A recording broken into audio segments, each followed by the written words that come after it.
Muy buenas. En la sesión de hoy vamos a hablar de manifestaciones neuropsiquiátricas en el lupus y vamos a hablar desde un enfoque práctico.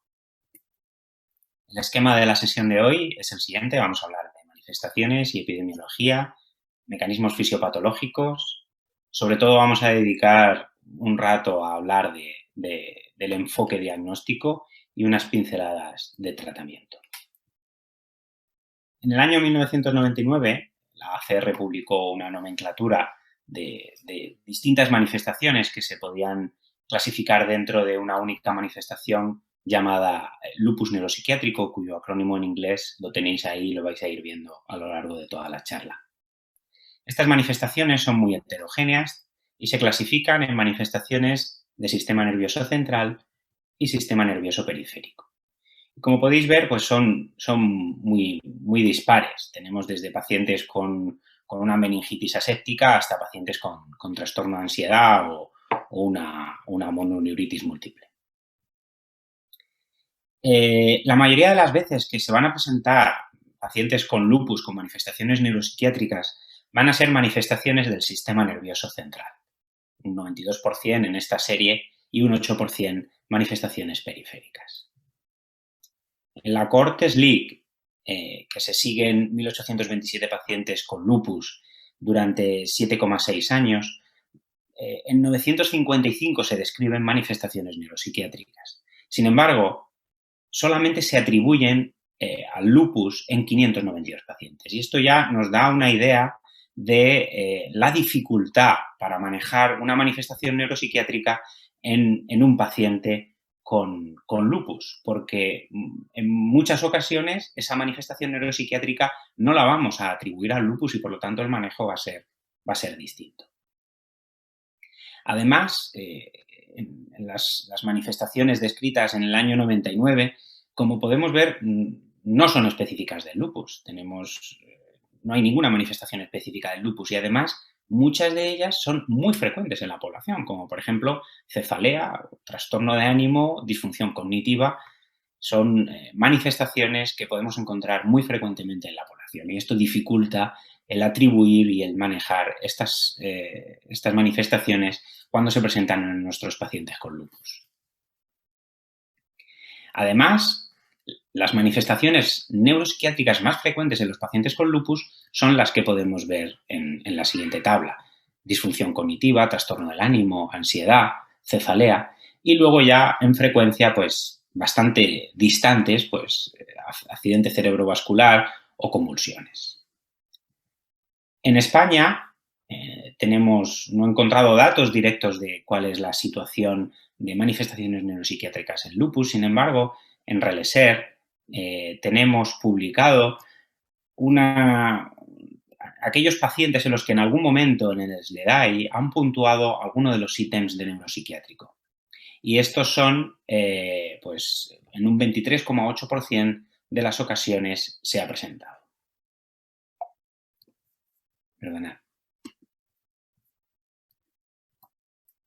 Bien, pasamos pues a mecanismos fisiopatológicos. Hay 3 factores que son determinantes en la aparición de manifestaciones neuropsiquiátricas en los pacientes con lupus y son la genética, el ambiente y la influencia hormonal. Pero el enfoque de esta charla es eminentemente práctico y lo que queremos ver es, quizás el enfoque más práctico es dividir a la fisiopatología en 2 tipos de vías. La vía isquémica, en la que pues, juegan un papel fundamental la presencia de los anticuerpos antifosfolípido, el depósito de inmunocomplejos y la trombosis intravascular. Y la otra vía distinta, la vía inflamatoria, en la que el papel fundamental es la permeabilidad, el aumento de la permeabilidad de la barrera hematoencefálica que permite la migración de autoanticuerpos al líquido cefalorraquídeo y, por lo tanto, que puedan actuar a nivel del sistema nervioso. Y como decía, este enfoque es práctico porque hay una serie de manifestaciones que, en un principio, a priori, predomina más una vía que otra. Así pues, los pacientes que presentan ictus, convulsiones o corea, parece que el mecanismo fisiopatológico subyacente es isquémico trombótico Y pacientes que presentan psicosis, trastorno del ánimo, síndrome confusional, parece que lo que predomina es la vía inflamatoria. Y como he dicho al principio, realmente la sesión de hoy es para dar un enfoque práctico y útil en la práctica clínica, así que vamos a ir a ver cómo nos enfrentaríamos a un paciente con lupus con manifestaciones neuropsiquiátricas. Y esto es un proceso complejo, que empieza, y hay que empezar la casa por el tejado. El primer punto sería descartar otras causas. ¿Cómo manejaríamos un paciente con lupus que presenta manifestaciones neuropsiquiátricas? Pues las guías nos dicen que tenemos que manejarlo exactamente igual que cualquier otro paciente con esas manifestaciones neuropsiquiátricas. Por lo tanto, tenemos que descartar cuáles son las causas habituales de esas manifestaciones neuropsiquiátricas. Por supuesto, las manifestaciones neuropsiquiátricas son muy heterogéneas, en distinto grado de gravedad, por lo tanto, no en todos los pacientes vamos a tener que realizar todas las pruebas de las que vamos a hablar y habrá que individualizar. Dicho esto, ¿cuáles son las técnicas o lo que tendríamos que descartar en estos pacientes? Pues lo primero sería descartar infección, que sabemos que en los pacientes con lupus es más frecuente, trastornos metabólicos o endocrinos, por supuesto, eventos adversos farmacológicos muy importantes, los corticoides en este contexto, y comorbilidades. Y además es que le voy a dedicar una diapositiva a los corticoides porque pues, es muy frecuente que utilicemos corticoides en los pacientes con lupus. Y las manifestaciones neuropsiquiátricas más frecuentes como evento adverso a los corticoides que encontramos son insomnio, hipomanía y delirio en este orden de frecuencia.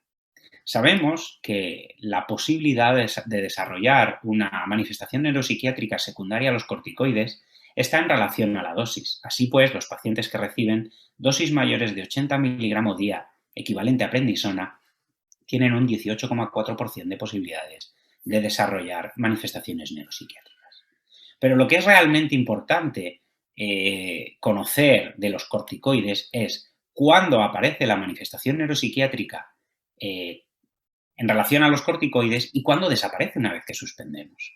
Pues sabemos que las manifestaciones neuropsiquiátricas como evento adverso a los corticoides suelen ocurrir en las primeras 6 semanas. Eso ocurre en el 90% de los pacientes. Y además desaparecen a las 6 semanas también después de haber suspendido en el 90% de los pacientes, habiendo desaparecido en el 50% de los pacientes a las 2 semanas.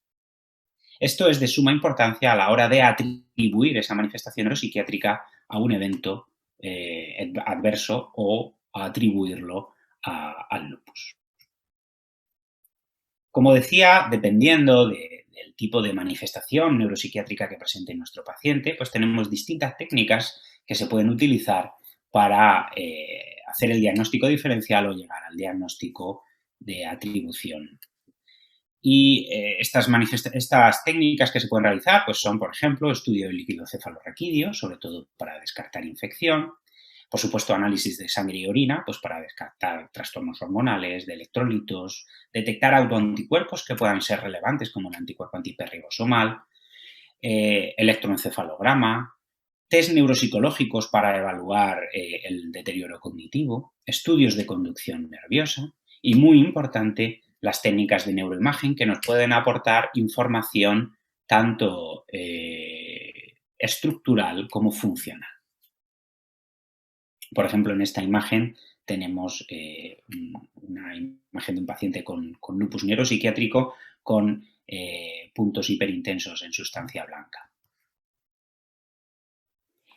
En esta revisión que cito aquí abajo, realmente es un trabajo fantástico de revisión cuyo primer autor es Nikolopoulos y segundo y tercero son Fanuriakis y Bertsias, grandes popes del lupus y primeros autores en las principales revisiones y recomendaciones europeas. Pues en este artículo ellos nos dan cada uno de los síndromes que tenemos aquí en la segunda columna, cada uno de los síndromes distintos que puede haber como manifestación neuropsiquiátrica y cuál es la prueba clave y los hallazgos más relevantes de esa prueba.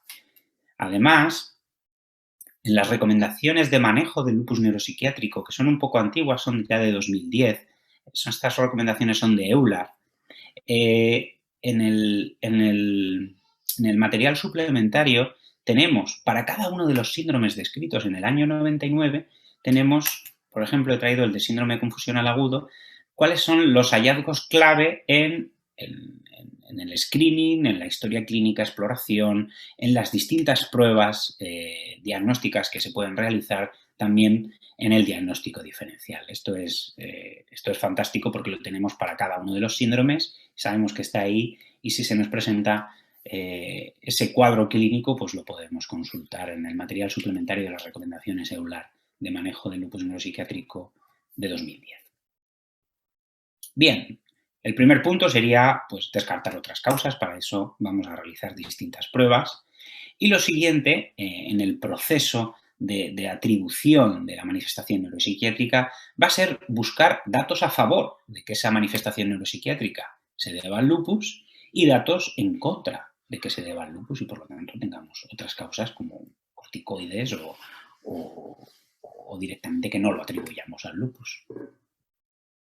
Y en este proceso de atribución son muchos los artículos que han intentan ayudarnos en este proceso. El primero fue en el año 99 cuando se publicó esa nomenclatura que he empezado con la primera diapositiva.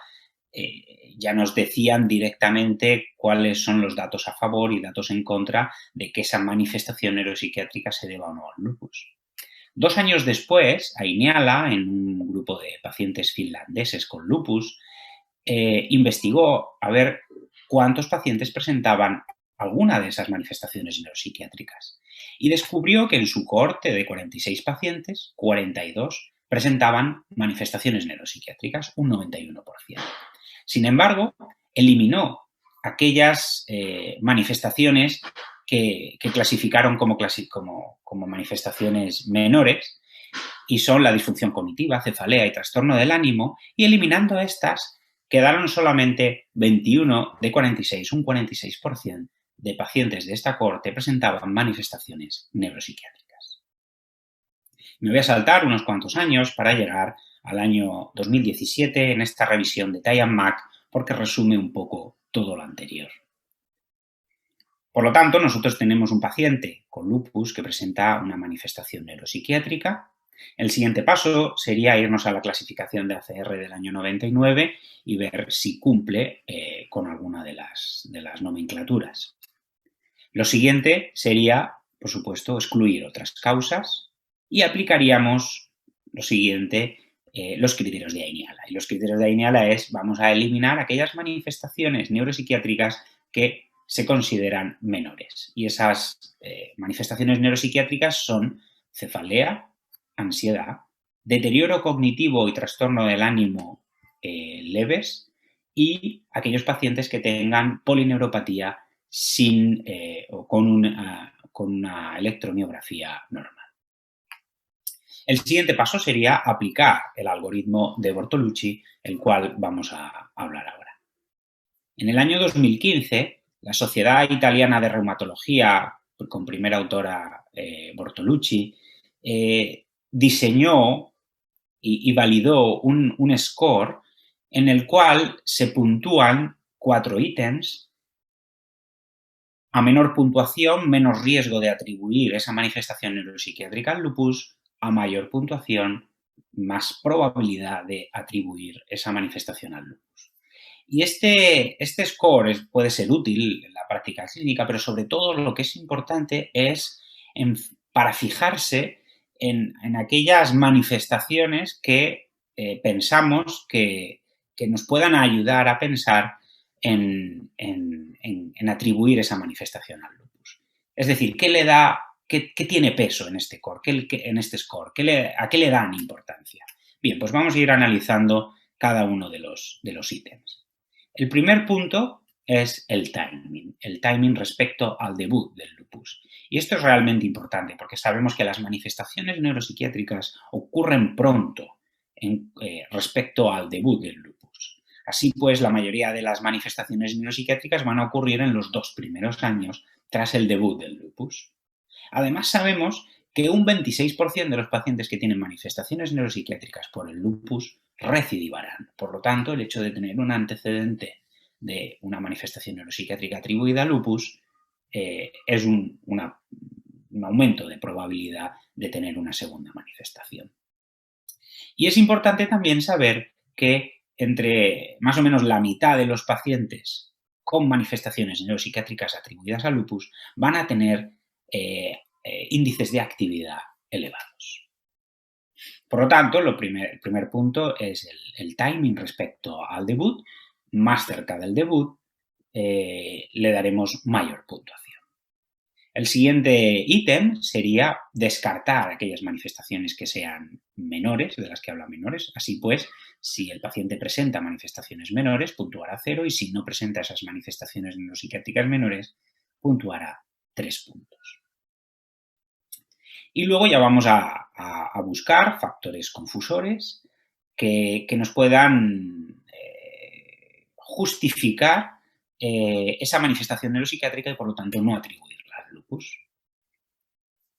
Estos factores confusores ya están descritos en el año 99, cuando se publicó la nomenclatura.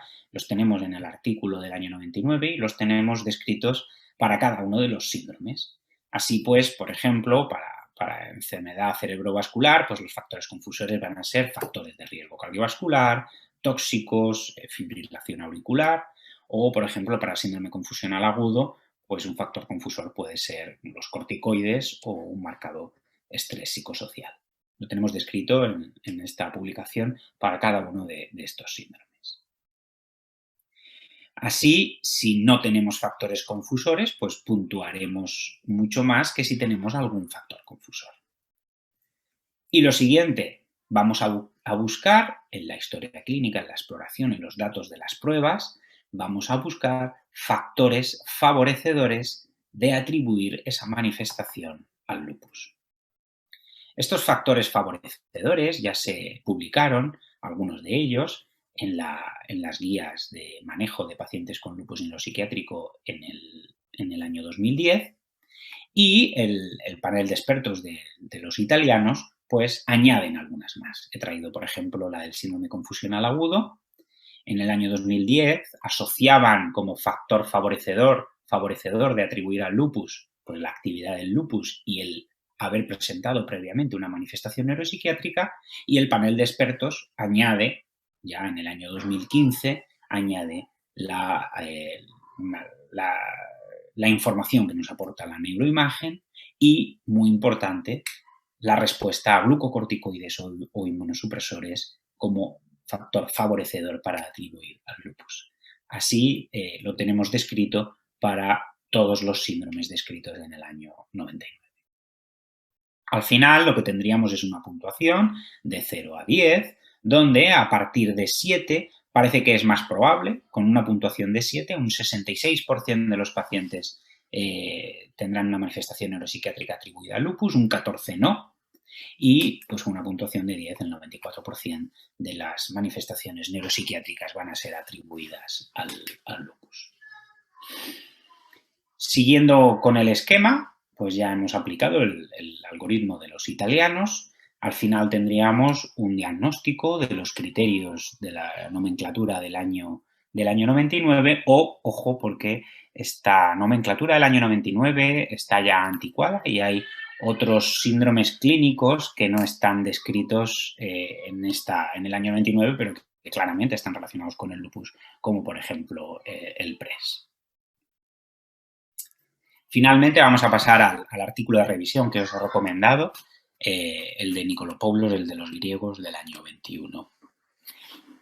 Es muy similar a lo que hemos comentado ahora. Paciente con manifestaciones neuropsiquiátricas en contexto del lupus. Vamos a descartar otras causas, cuáles son los factores favorecedores. Si tenemos dudas, aplicaríamos el algoritmo de los italianos, que nos puede ayudar a encontrar datos a favor de atribuir o no la manifestación neuropsiquiátrica. Y finalmente hablaríamos de una manifestación neuropsiquiátrica atribuida al lupus o no atribuida al lupus.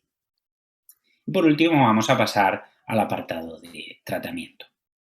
Es fundamental para el enfoque terapéutico distinguir entre trombótico o inflamatorio. Porque según la fisiopatología subyacente que pensamos que hay detrás de la manifestación neuropsiquiátrica, el tratamiento va a ser uno u otro. Así pues, en los pacientes que pensamos que hay un mecanismo inflamatorio inmunomediado detrás, el tratamiento serían glucocorticoides con inmunosupresores, y en los pacientes que presentan una manifestación trombótica isquémica va a depender de si hay presencia de anticuerpos antifosfolípido, tratamiento anticoagulante más menos inmunosupresor, y si los anticuerpos antifosfolípidos son negativos, el tratamiento en general va a ser antiagregante más menos inmunosupresor.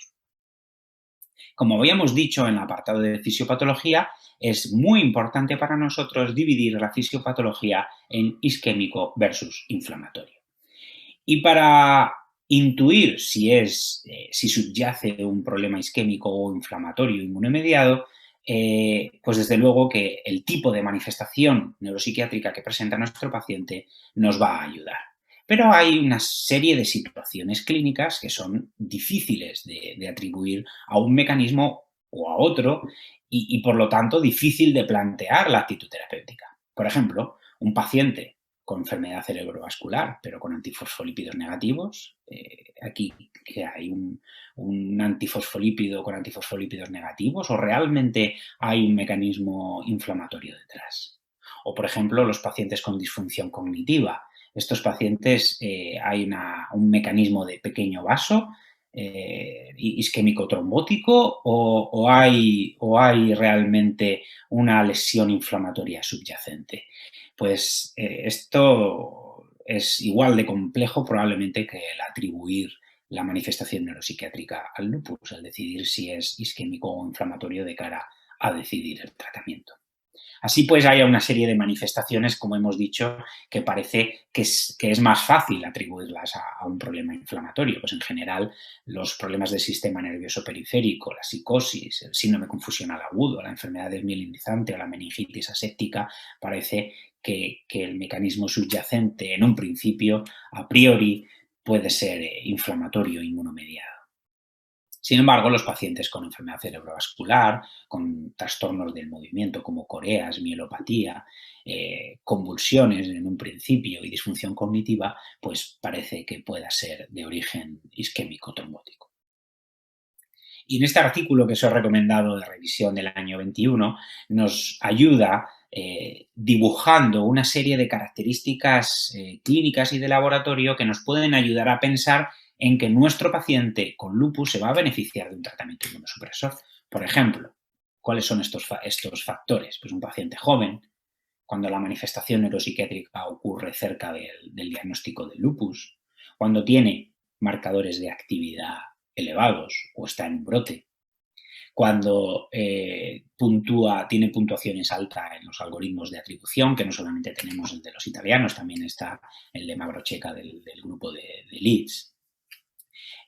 Cuando las manifestaciones, el cuadro clínico supuestamente es inflamatorio, como ya hemos comentado, o aquellos pacientes que tienen un evento cerebrovascular con antifosfolípido negativos y no tenemos otra causa, cuando las manifestaciones neuropsiquiátricas no responden a tratamiento sintomático, si tiene antecedentes de lupus neuropsiquiátrico, cuando la manifestación es moderada grave, por supuesto, si en el líquido cefalorraquídeo tengo una pleiocitosis linfocitaria, la resonancia patológica como la que hemos enseñado sin otra causa y, muy, muy importante, muchas veces no nos va a quedar otra que hacer una prueba con corticoides y ver que responde a tratamiento. Esto nos va a ayudar al atribuir la manifestación neuropsiquiátrica y también al pensar en que se va a beneficiar de un tratamiento inmunosupresor.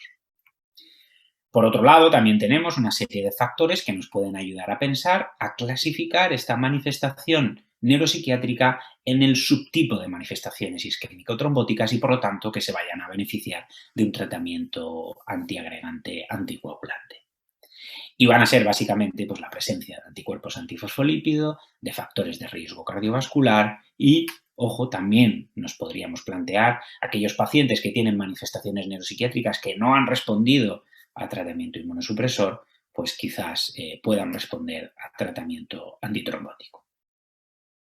Y por último, decir que lo recomiendan tanto las guías de manejo de 2010 como en la revisión que os muestro, se recomienda, y también lo recomiendan en las guías de manejo de lupus general, que tienen un apartado de lupus neuropsiquiátrico, que estas son del año 19, tenemos la recomendación de que, aparte del tratamiento inmunosupresor o anticoagulante antiagregante, según la manifestación, si nuestro paciente presenta síntomas como ansiedad o precisa tratamiento antidepresivo, antipsicótico, ansiolítico, también se debería de manejar este tipo de terapias como tratamiento adyuvante. Y por último, para concluir, decir que las manifestaciones del lupus neuropsiquiátrico son muy heterogéneas en distintos grados de gravedad, por lo tanto habrá que individualizar el manejo en cada paciente. Decir que estas manifestaciones neuropsiquiátricas no son específicas del lupus, por lo tanto habrá que hacer un proceso de atribución de esa manifestación al lupus neuropsiquiátrico, al lupus. Este proceso de atribución es complejo y es distinto el enfoque que le vamos a dar para cada uno de los pacientes. Se basa en descartar otras causas, infecciones, trastornos endocrino-metabólicos, fármacos, comorbilidades, buscar tanto en exploración física y pruebas complementarias y anamnesis, factores favorecedores, factores confusores y finalmente decidir el tratamiento, si finalmente se atribuye al lupus, dependiendo del mecanismo fisiopatológico que pensamos que subyace. Inflamatorio, tratamiento inmunosupresor glucocorticoides, trombótico, anticoagulación, antiagregación y tratamiento sintomático a todo el paciente que lo precise. Muchas gracias.